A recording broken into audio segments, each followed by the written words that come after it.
This is Jessica and her fiancé, Evan, as they are on their way home from a night out. They arrive at their apartment and find that it has been robbed. Suddenly, a thief arrives with a weapon in his hand and commands Jessica to give him her jewels. After she gives him everything, the robber leaves, and Evan calls the police. Evan's friend, a policeman named Tyler, arrives, and Evan gives him all the information about the robbery. Jessica asks Tyler to be honest and tell them if there is any chance of catching the thief. Tyler admits that the chances are low, but he assures her that he will give it his best effort that night. Evan wakes up and sees that Jessica isn't in bed. He wanders around and finds her packing up their things to move out. We skip a few days later and find out that the couple has bought a house in the city's suburbs because Jessica fears getting robbed again. After they move the boxes with their things into their new house, Jessica and Evan take a break and talk about how they are happy with this decision. They meet their neighbor Simon, who looks like he time traveled from the 1950s. He introduces himself and kisses Jessica. He is a professor who teaches men's studies. Jessica teases him by saying she didn't know there was such a subject, but Simon plays it so nice that he is creepy, and when I think about it, I would be less creeped out if Michael Myers himself was my first neighbor rather than Simon anyway. He gives them a bottle of old wine, and the next night Evan goes to work. Jessica starts working on her design project, but she gets a call from her friend Oscar, and they talk about unsolved missing persons cases. It turns out that Jessica is a member of an online community that investigates missing person cases as a hobby. Evan gets back home and finds out that Jessica didn't work at all, and that angers him because he spent all his money on this house and Jessica is doing nothing to contribute to rebuilding their finances. The next day, Jessica is working on her project when she notices Simon outside. She goes to him and reminds him to come for dinner. Later, Simon arrives and starts talking about how women need to stay at home and cook while men provide. Evan asks Simon if he's seeing someone, and Simon gives him a negative answer. Then we see that Simon is looking at Jessica that night with a rather disturbing look in his eyes. Jessica tells Evan that she thinks Simon is lying about seeing someone because she smelt a woman's perfume on him, but Evan tells her it's maybe just his fancy cologne. Soon they start making out, and we can see Simon observing them from his house. The next day, Jessica asks Simon to lend her a shovel because she has trouble planting some flowers, but Simon tells her he doesn't have one. Simon shows up and gives Jessica a shovel that he found. Then he leaves and Evan tells Jessica that there is something off with Simon. The next day, Jessica informs Oscar about Simon and how weird he is, but Oscar just tells her that she's probably overthinking things. Jessica then visits Simon to return the shovel. He invites her to come in, and out of nowhere, he pulls out a dress he bought for her. Jessica refuses his gift, and then suddenly Simon pulls out a napkin with chloroform and knocks her out. Jessica wakes up in a room decorated in the 1950s style and sees a woman named Robin standing in front of her. Jessica breaks the window, only to find out that the room is some kind of bunker beneath Simon's house. She then tries to open the door, but she needs to enter a code. Robin tells her to calm down and accept that this is her fate, or she will anger Simon. At the same time, Simon is at Jessica's house. He packs some of her things in a bag and then stages the fact that she left Evan. Simon suddenly hears Evan's car. He hides and pulls out his gun, but luckily for Evan, he passes him by, and Simon just walks out of the house. Simon arrives at his bunker, and when he sees the mess that Jessica made, he orders Robin to clean everything up. Jessica uses that chance to try to escape, but she discovers that there is another door that keeps her from freedom. Simon then orders her to return to the room.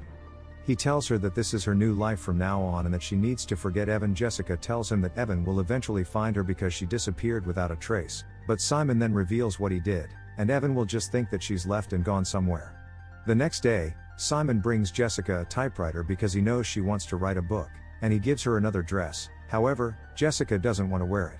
Robin gets lunch ready, and when Simon invites Jessica to sit, she refuses. That angers Simon, but he lets it slide because it's her second day there. Simon hears the doorbell, turns on a TV from which he has access to a surveillance camera, and sees Evan at the front door.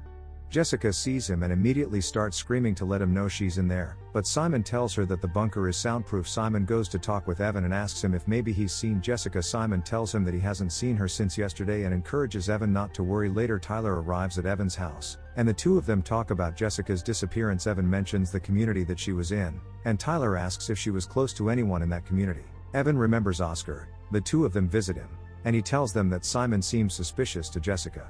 Evan remembers that she smelled a woman's perfume on him. Oscar then tells them that he will try to dig up something about Simon, and the two friends leave. Evan remembers his conversation with Jessica about the perfume she smelt on Simon, and the next day he visits him with Tyler and asks Simon if he is seeing someone. Simon lies to them and tells them he had a one-night stand and was too embarrassed to admit it. Simon returns to the bunker and demands Jessica provide her email address and password.